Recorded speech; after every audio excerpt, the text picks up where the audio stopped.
he's promised to deport 12 million people. What if some of them say, no, I ain't going? What happens? They're forced. Yeah. Force equals violence. I ain't going. The cops are going to drag you out. You're going to go kicking and screaming, and some people are going to die.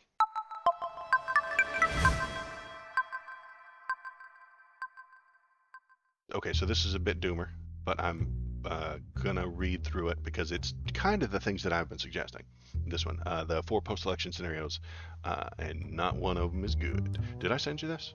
I don't No. remember if I did. Did I not? Oh wait, Shit. yes. Okay, I yeah, saw it. it was late last night. The kid was on the computer playing the Vigi games, and slowed me down. I only sent it to you late last night. But these are the situations that I think are correct. The 4 possible outcomes of this next election. So, this guy, Bryn Tannehill, takes a very doomer approach to it, and I think he's right in a couple of places, and I think he's wrong in a couple of places, and I would love to have your opinion on it, on some of these situations. Let me find this link again. I did take a look at it. I just don't know where it is. So, 4 situations. Number 1, Biden wins the popular vote and the Electoral College, and Democrats win the House. That is option number 1. Option number 2, Biden wins the popular vote and the Electoral College, but the Republicans win the House. Also possible. Option number 3, Trump loses the popular vote, but wins the Electoral College, like last time. And number 4, Trump wins the popular vote and the Electoral College. So those are our 4 kind of outcomes that this election can come to. I don't think that there's any other options, really, honestly. There are other permutations of this, but their odds are remote enough that they do not merit discussion. E.g., if Biden loses the popular vote and wins the Electoral College, that seems unlikely. Democrats don't usually pull that off. The numbers aren't in their favor to lose the popular vote but win the Electoral College. That doesn't really happen for them. Number 1, Biden wins the popular vote and Electoral College, and Democrats win the House. This is the best case scenario for Democrats and probably the country. I agree. And it looks like a repeat of 2020. Trump and the Republicans will allege fraud and rigged elections. They'll try to block certification in the country, state, and federal levels, resulting in court cases that generally go nowhere. I think that's correct so far. Trump followers will be incited to violence, maybe, which is likely to be more successful than January 6th. This is where the doomer part comes in. I'm not entirely sure of this part. If Biden wins the popular vote and the Electoral College and Dems have the House, I don't think Trump's followers will do another Jan 6th. I don't think they will. It'd be really stupid if they did. I don't think that they will. They're less. I mean, his fans are more devoted to him, but he has fewer of them. I mean, is that a fair statement? Do you kind of agree Probably, with yeah. that? Okay. He simply has fewer of them, which had the element of surprise. Okay. Even if the Senate is controlled by Republicans, there is still enough institutionalists who will vote to certify when Congress meets the joint session on January 6th. Yeah, I agree. Minority leaders like Mike Johnson may try to stop the incoming Democratic majority from being seated on January 3rd. I don't think he will, but he probably won't be able to because the Constitution doesn't allow him for him to refuse that. I don't think that. Again, this guy is being doomer. He's saying Mike Johnson will not let the newly elected Democrats come into the House, and that I don't think that's going to happen. That seems shockingly unlikely. So this is the doomer bit. Thus, after chaos that looks a lot like 2020, only more intense, he thinks it's going to be more intense. I don't think it will be. Biden gets sworn in January 25 to govern the nation where over half the states, now I think this is going to happen, don't accept his legitimacy. Half the states aren't going to accept him. Red states will flout federal authority at every turn during a crackdown, much as Texas has done over Eagle Pass. Yep, I think that's going to increase. I think that's going to happen more and more and more and more and more. Things like the Texas problem at Eagle Pass. Do you think that's going to happen? Well, I do think that certain states are kind of upset over the federal government's refusal to enforce its own laws. So they're, probably going to continue to do this and try to enforce them themselves. They're upset the way that the federal government chooses to enforce that law. Or lack thereof. Yeah. And they're fighting to suggest that they are allowed to do it. This will continue. Yeah, most likely. The red states will flout. You're going to see more of this, the stuff we'll talk about later with the Texas SB4 law and whatnot. Mm-hmm. Yeah. Mm-hmm. So option number 2. So that's best case scenario right there. Honestly, I literally think this is best case scenario. Biden wins. There's a little bit of protests and upsetness by the Super Trump fans. I don't think it'll get as bad as Jan 6th, and then the states will continue to push against the federal laws. That's the best we can hope for, honestly. Option number 2, I know that you're going to think that it's different, but best case scenario is different, and we'll cover your best case scenario here in just a minute. Biden wins the popular vote and electoral college, and Republicans win the House. So if Biden wins re-election by Republicans maintain control of the House, it's very likely that Speaker Mike Johnson will refuse to certify the election. Do you think that's going to happen? I don't think so. No. I think this guy's being doomer. I think this guy's exaggerating. Okay, so this is a left-leaning guy who's exaggerating. I don't think Mike Johnson will refuse to certify the election, invoking the 12th Amendment to decide the election. This lets the House of Representatives, the one elected in November, determine the outcome of each state gets one vote. The vote is decided by which party controls the majority of House seats elected by the state. Using that method, Republicans are virtually guaranteed to have 26 votes when Trump becomes president. I don't think this is going to happen. I think this guy's being a little over-exaggerative. If Biden wins the popular vote and the electoral college, but the Republicans have the House, will Republicans fuck around and find out and break the rules or misconstrue the rules in this way? I don't think they will. No, I think this guy is crazy. Okay, great.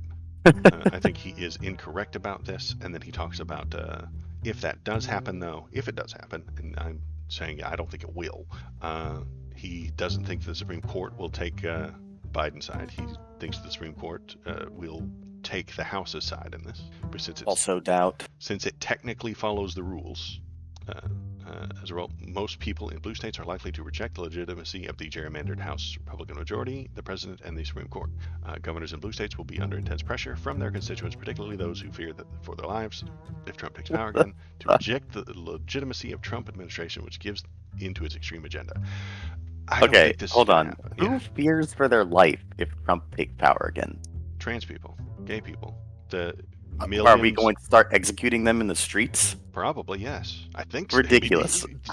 They're not going to be able to have freedom, and what happens in the place where they say you cannot wear certain clothing, you cannot present as something that isn't on your birth certificate? Violence. It's not happening. It didn't happen last time. It's not happening this time. They didn't plan for it. Fearing for your life over Trump taking office again is ridiculous. He promised to deport 12 million people. That is not the same thing as killing them. They're going to be rounded up. Their property is going to be taken. They are going to be put on trains, and they are going to be sent somewhere that they don't live. And what if they say, no, I ain't going? State violence. He's promised to deport 12 million people. What if some of them say, no, I ain't going? What happens? They're forced. Force equals violence. I ain't going. The cops are going to drag you out. You're going to go kicking and screaming, and some people are going to die. Okay, so their fear for their lives. Well, hold on a second. When you don't pay your taxes, eventually somebody is going to come looking for you. Oh, no, I ain't paying those taxes. Yes. Well, you have to. Okay. No, I'm not doing that. Okay. Okay, well, then you're going to go to jail. Okay. No, I'm not going to jail either. What happens? Violence. You're forced. State violence. I mean, yes, state violence. Sometimes it happens when you enforce laws. State violence is what I'm talking about. I'm not disagreeing with you. If he says he's going to deport 12 million people, if he says you're not allowed to be trans anymore, if he says you have to comply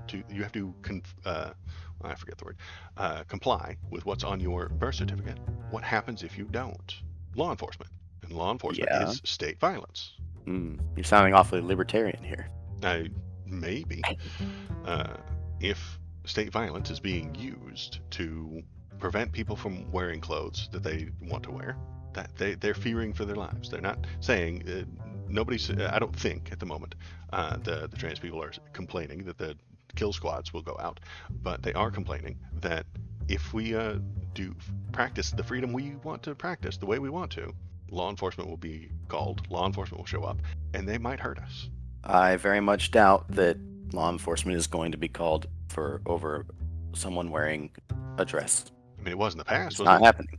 It did in the past. I mean, have you read about Stonewall? All the things that were happening in New York? Is there a law on the books that prevents them from doing that? And will the law be passed if Trump is elected that prevents them from doing that? There was back then. You could only wear 3 pieces of non-gender affirmed clothing. It really was the law. If you had 4 pieces of clothing that were not for your gender, you were arrested by the police in New York. Well, that's interesting.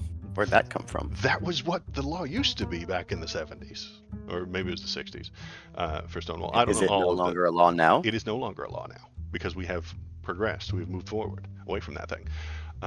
Yeah, I'd say that's a stupid law. Okay, great. I agree. Is something like that going to happen? No. The trans people think that it might. They're suggesting that it might because of the school bathroom laws and the school laws and all the things that are being pushed by people like the Republicans in the South. They'll be forced back into the closet, and they don't like that. That seems to them like a lessening of their rights, and they don't want that. I'm pressing X to doubt here. Okay, that's fine. I think this is a very doomer situation as well. I don't think that.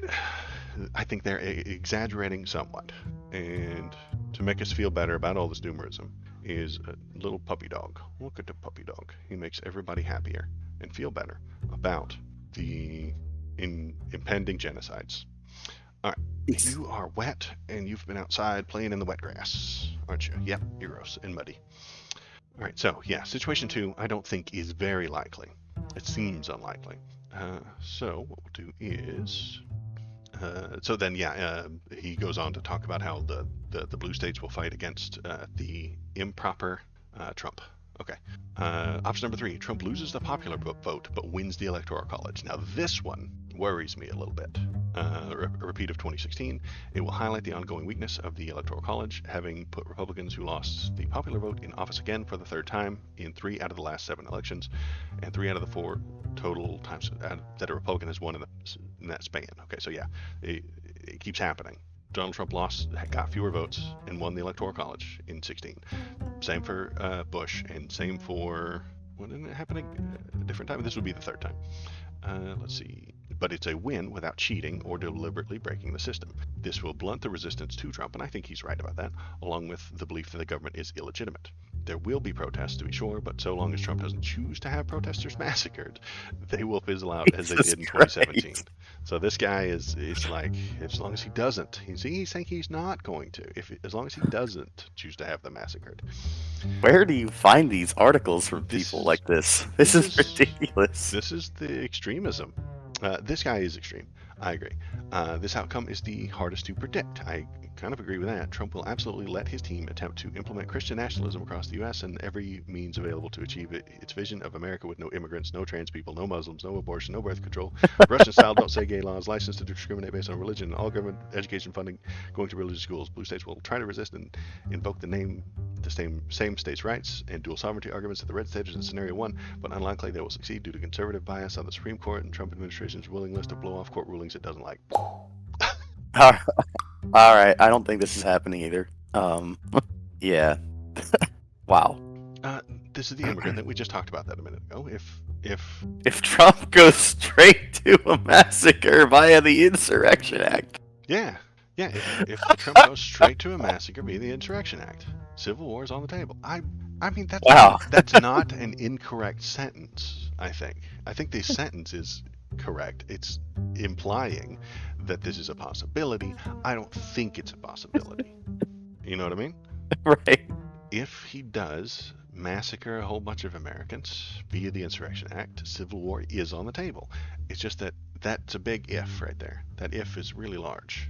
That is a very large if, and it doesn't seem like, I don't think that he would. It's highly unlikely that Trump and Christian nationalist allies will allow a soft secession. Well, why would there be a secession? Again, this guy is extreme. Okay, so let's move on to number 4. Trump wins the popular vote and the Electoral College. If Trump wins the popular vote, he will most inevitably win the Electoral College, given how much it favors Republican candidates. If he wins this way, it will remove most discussion of whether the presidency is legitimate, when it clearly is, based on the rules set forth by the law and the Constitution. Certainly his actions will be highly unpopular, but the outcome minimalizes the antibodies, in quotes, raised against his administration. Certainly there will be protests, but as long as he doesn't massacre protests again, it will be hard to convince anyone in Democratic leadership to reject the legitimacy of the federal government. Even most Democrats voters are likely grudgingly admitting the legitimacy of a second term will dampen willingness to resist even as Christian nationalism seeps and democracy dies. Well, yeah, I think this is the worst case scenario. Well, it's less chaotic, but it's a worse outcome, I suppose. because that means that the American people chose to welcome all of the terrible ideas I think he has and accept all of the bad things that are going to come along with him. No. Trump, I mean, look, the Republicans with Trump at the helm held the House and Senate and the executive branch the first time Trump was elected, and all they passed was tax reform. They pretty much didn't do shit other than that. And you're right, they didn't do a whole lot of stuff. And I'm worried that's because they didn't think that they were going to win, and they couldn't get the people in charge. What if they've been planning to do all the stuff they promised for the past 4 years? They don't have the support from Republicans themselves even to do it. Like, yeah, you've got the MAGA people that are further to the right than the standard Republican Party, but there aren't enough of those in the House and Senate, and there still won't be after the election, even if the Republicans take all three, the executive, the House, and the Senate. Even if they take all three of those, the moderate ones or the more moderate ones are still going to hold the overwhelming majority, and the stuff that this guy is saying is going to happen. It's just not going to happen. I worry that those moderate Republicans you're talking about will vote for every single thing that Marjorie Taylor Greene brings up. Every single thing that Gates brings up, they'll vote for because party line. They toe the party line. They will vote for all the Republican bills. They will follow all the Republican bills, and they will push every single thing that any Republican says, no matter how far right they are. Not a chance. No, those guys have already ostracized themselves. Like, look, when they get up to talk, when Marjorie Taylor Greene gets up to talk, the Republicans, the more moderate ones, they're quiet about it, but they're rolling their eyes. Oh, hi. Thanks for watching all the way to the end of the video. The algorithm loves it when you watch it all the way to the end of the video. If you want to keep the algorithm happy, and I know you do, press the subscribe button, press the thumbs up button, leave a comment, tell me what you're thinking, tell me what you're feeling, and let's all keep that algorithm happy. Thanks. Have a good day.